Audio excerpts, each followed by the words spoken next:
வணக்கம் நண்பர்களே, முக்கிய செய்திகளை இந்த பதிவில் பார்க்க போகிறோம். சிங்கை ராமச்சந்திரன் இருக்கார்ல, அதிமுகவிலிருந்து விலகி டிவிகேல சேர்ந்திருக்காரு. சிஎம் விஜயோட சிங்கை ராமச்சந்திரன் நிற்கக்கூடிய புகைப்படங்கள் வைரலாக ஷேர் ஆகுது. இப்போ டிவிகே காரங்க என்ன சொல்கிறாங்க? சிங்கை ராமச்சந்திரன் ஐஐஎம் அகமதாபாத்தில் படித்தவர், வி த லீடர்ஸ் இயக்கத்தை சேர்ந்தவர்கள், ஊரில் அண்ணாமலை மட்டும்தான் படித்த மாதிரி, படித்த தலைவர் அப்படிங்கிற மாதிரி பில்டப் கொடுக்குறாங்க. அண்ணாமலைக்கு கவுண்டர் கொடுக்க இனி எங்கள் கட்சியில் ஒருத்தர் வந்துட்டாரு. சிங்கை ராமச்சந்திரன் ஐஐஎம் அகமதாபாத்தில் படித்தவர், அண்ணாமலை ஐஐஎம் லக்னோனா, எங்கள் சிங்கை ராமச்சந்திரன் ஐஐஎம் அகமதாபாத் அப்படின்னு சொல்லிட்டு சிங்கை ராமச்சந்திரனுக்கு ஃபயர் விட்டுக்கு இருக்காங்க. இந்த சிங்கை ராமச்சந்திரன் 2024 பாராளுமன்ற தேர்தலில் அண்ணாமலைக்கு எதிராக வாட்ஸ்அப்பில் வந்ததெல்லாம் படித்து கத்திக்கு இருந்தார்.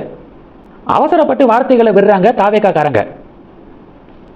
தலைவர் என்ன குவாலிஃபிகேஷனில் இருக்காங்க, தலைவர் என்ன படிச்சிருக்காங்க அப்படிங்கிறத வச்சு தான் டிபேட்டு. இப்போ டிவிகே கட்சியுடைய தலைவர் யார்? விஜய் சார். விஜய் சாருடைய குவாலிஃபிகேஷன் என்ன? இந்த பக்கத்து வி த லீடர்ஸ் இயக்கத்துடைய தலைவர் யார்? அண்ணாமலை. அண்ணாமலையுடைய குவாலிஃபிகேஷன் என்ன? தலைவருக்கும் இடையேயான வேறுபாடுகள் எது, டிஃபரன்ஸ் எது அப்படிங்கிறது மட்டும்தான் டிபேட் ஆகும். கட்சியில் யார் யாரோ என்னென்னமோ படிச்சிருப்பாங்க, அவங்கள எடுத்து வச்சுக்கிட்டு தலைவரோடலாம் கம்பேர் பண்ண முடியாது. திமுக பார்த்தீங்கன்னா எம்கே ஸ்டாலின் இல்லை உதயநிதி ஸ்டாலின் முடிஞ்ச விவாதத்துக்கு வாங்க, முடிஞ்ச எம்கே ஸ்டாலின் 1-to-1 டிபேட்டுக்கு வரட்டும் அப்படின்னு ஒரு கட்சிக்காரங்க கூப்பிட்டா திமுக காரங்க என்ன சொல்லுவாங்கன்னா, முடிஞ்சா ராசா கிட்ட டிபேட் பண்ணி காட்டுங்க அப்படின்னு ராசாவை தான் திமுக உடன்பிறப்புகள் முடிஞ்சா மோதி பாருங்க அப்படின்னு ராசாவை தான் அனுப்பி வைப்பாங்க. கட்சியுடைய தலைவரோட டிபேட்டு அப்படிங்கிறது தான் போட்டியே. ஆனால் ராசாவை ப்ரமோட் பண்ணுவாங்க, ராசாவை வச்சு பந்தயம் கட்டுவாங்க. அது மாதிரி இருக்கு. சிஎம் விஜயா அண்ணாமலையா அப்படிங்கிறது தான் காம்படிஷன்.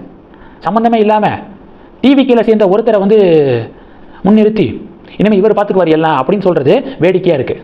இது ஒன்று. ரெண்டாவது என்ன பார்க்க போகிறோம்? நடிகர் விக்ரமுக்கு தமிழக வனத்துறை நோட்டீஸ் அனுப்பியிருக்காங்க. 3 நாளுக்குள்ளே விளக்கத்தை கொடுக்கணும் அப்படின்னு கெடு விதிச்சிருக்காங்க. லார் கிப்பான் அப்படிங்கிற ரக குரங்கு, அழியும் நிலையில் இருக்கக்கூடிய குரங்கு, அதை வீட்டிலலாம் வளர்க்கக்கூடாது. விக்ரம் என்ன பண்ணியிருக்காரு, அவருடைய மாமனார் வளர்க்குறாரு போல. அந்த குரங்கோட வீடியோ எடுத்து இன்ஸ்டாகிராமில் ரீல்ஸாக வெளியிட்டிருக்காரு. பெரிய டிபேட்டாக மாறிடுச்சு. லார் கிப்பான் ரக குரங்கு எப்படி விக்ரம் கிட்ட வந்துச்சு, விக்ரமுடைய மாமனார் கிட்ட வந்துச்சு அப்படின்னு தமிழக வனத்துறை விசாரணையில் குதிச்சிட்டாங்க. இந்த விசாரணையுடைய அடுத்த கட்டமாக இப்போ விக்ரமுக்கு நோட்டீஸ் அனுப்பியிருக்காங்க. இது 2. மூணாவது என்ன பார்க்க போகிறோம்? FCRA 2.0 அப்படிங்கிறது நம்ம நாட்டுடைய பாதுகாப்பு சம்பந்தப்பட்ட பில்லு. உதாரணத்துக்கு நீங்கள் 2019-20 நிதியாண்டிலிருந்து 2021-22 நிதியாண்டு இருக்குல்ல, கூட்டி பார்த்தீங்கன்னா 3 வருஷம். இந்த 3 வருஷத்தில் இந்தியாவில் செயல்படக்கூடிய 13,520 NGOக்களுக்கு வெளிநாடுகளிலிருந்து வந்த மொத்த பணம் எவ்வளோ தெரியுமா? 55,741 கோடி ரூபாய் பணம் 3 வருஷத்தில் ஃபாரின் ஃபண்டு உள்ளே வந்திருக்கு. இந்த 55,741 கோடி பணம் அப்படிங்கிறது எவ்வளோ பெரிய தொகை. அது எந்த வழியில் போய் சேருது மக்கள்கிட்ட, அதை எப்படி யூட்டிலைஸ் பண்ணுறாங்க NGOக்கள், நியாயமாக தான் பயன்படுத்துகிறாங்களா இல்லை இல்லீகலாக பயன்படுத்துகிறாங்களா அப்படிங்கிறத கண்காணிக்க வேண்டியது கவர்மெண்ட்டுடைய கடமையா இல்லையா? இது நாட்டுடைய பாதுகாப்பு சம்மந்தப்பட்ட விஷயமா இல்லையா? அதுக்காக FCRA 2.0 FCRA சட்டத்தில் ஒரு திருத்தத்தை கொண்டு வர முயற்சி பண்ணால் சிறுபான்மை மக்களுக்கு எதிரானது அப்படின்னு வழக்கம் போல் இந்தி கூட்டணி ஓட் பேங்க் பாலிடிக்ஸு பண்ணிட்டு இருக்காங்க. அதெல்லாம் காதில் கூட மத்திய அரசாங்கம் வாங்கக்கூடாது. லோக்சபாவில் NDAவுக்கு போதுமான மெஜாரிட்டி இருக்குது.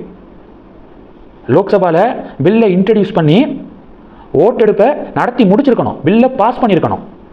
இப்போது தேவையில்லாமல் NDA கவர்மெண்ட்டு, சென்ட்ரல் கவர்மெண்ட்டு JPCக்கு அனுப்பியிருக்காங்க. பாராளுமன்ற கூட்டுக்குழுவுக்கு கன்சிடரேஷனுக்காக அனுப்பியிருக்காங்க. அது தேவையில்லை, அதை ஸ்கிப் பண்ணியிருக்கணும். ஏன்னா பாராளுமன்ற கூட்டுக்குழுவில் எதிர்கட்சியை சேர்ந்த எம்பிக்களும் உறுப்பினர்களாக இருப்பாங்க. அவங்க ஏதாவது குறை சொல்லுவாங்க, இல்லை இந்த பில்லை இன்ட்ரடியூஸ் பண்ணக்கூடாது அப்படின்னு சொல்லிட்டு ஏதாவது கலாட்டா பண்ணுவாங்க. எதுக்கு தேவையில்லாமல் JPCக்கெல்லாம் அனுப்பிக்கிட்டு? அதான் போதிய மெஜாரிட்டி இருக்குல்ல, இன்னும் பில்லை பாஸ் பண்ணியிருக்கணும். தப்பு பண்ணிட்டாங்க சென்ட்ரல் கவர்மெண்ட்டு. பொறுத்திருந்து பார்க்கலாம் JPC என்ன சொல்கிறாங்க, மத்திய அரசாங்கம் என்ன நிலைப்பாடு எடுக்கிறாங்க அப்படிங்கிறத வெயிட் பண்ணி தான் பார்க்கணும். இந்தி கூட்டணியுடைய அலறலுக்காக ஒருபோதும் FCRA 2.0வை ஓரமாக வச்சிடக்கூடாது மத்திய அரசாங்கம். நம்ம நாட்டுடைய பாதுகாப்புக்கு இந்த FCRA 2.0 மிக முக்கியம். இந்த செய்திகளை பற்றி உங்களுடைய பார்வைகளை மறக்காமல் கமெண்ட் பண்ணுங்கள். தொடர்ந்து கனெக்டில் இருங்க. அடுத்தடுத்து நிறையா பதிவுகளை பார்க்க போகிறோம். நன்றி. ஜெய் ஹிந்த்.